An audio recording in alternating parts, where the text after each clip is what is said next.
Kamiti ya bunge ĩgiĩ ũgima wa mwĩrĩ nĩ ihithũkĩire rũhonge rwa wendia wa ndawa rwa KEMSA mwena wa Embakasi.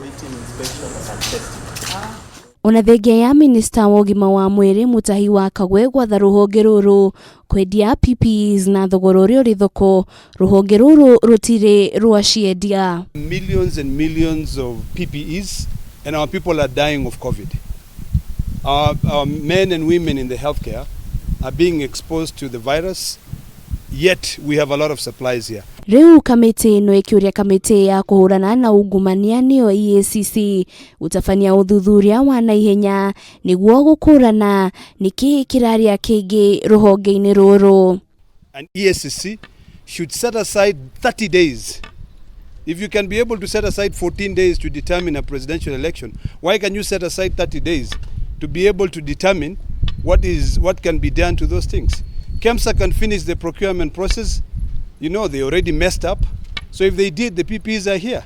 Makamati tutapatana na Ministry ya Afya na EACC tuone vile ambazo wataweza kuharakisha uchunguzi wao ili hao watu waweze labda wakabidhiwe vitu zao waende wakauze ama wakubaliane bei ije chini iwe sawa na ile bei yenye iko kwa soko saizi ndio hizi bidhaa iweze kuuzwa. Maya magithiaga na mbere bũrũri wa Kenya uri ikereka-inĩ rĩa mbere rĩa kũgeria njanjo ya AstraZeneca ya kũrorohia mororo ma mũrimũ wa COVID-19 ĩrĩa mũtabarĩri wa mĩhang'o ministry-inĩ ya ũgima wa mwĩrĩ Rashid Aman augĩte nĩ ambĩtie kũgĩa na umithio mabũrũri-inĩ marĩa marĩ ikereka-inĩ rĩa gatatũ ta bũrũri wa Ngeretha. And it is progressing well in terms of recruitment of patients.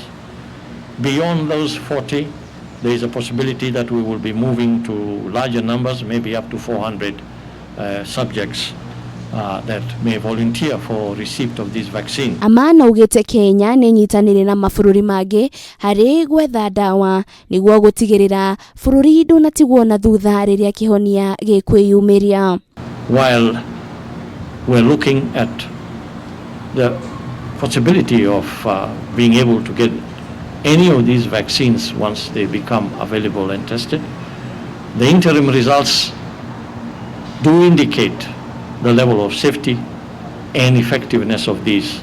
Of course, this study needs to be completed so that we have a full picture of it. Probably the vaccine that will work best for us is the AstraZeneca Oxford vaccine. But we are not closed to that particular space only. We are in discussions with other countries, including China.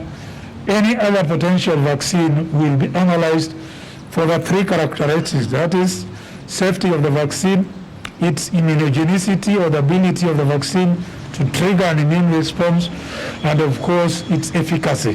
Namba ya arwaru gũkũ bũrũri-inĩ ũmũthĩ nĩ yongererekete na arwaru 551 thutha wa ithimi 4,675 gũthimwo.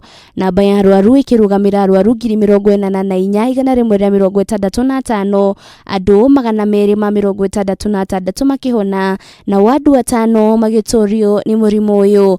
Ngĩribotera Kameme TV, rĩtwa rĩakwa nĩ Wanjirũ wa Foro.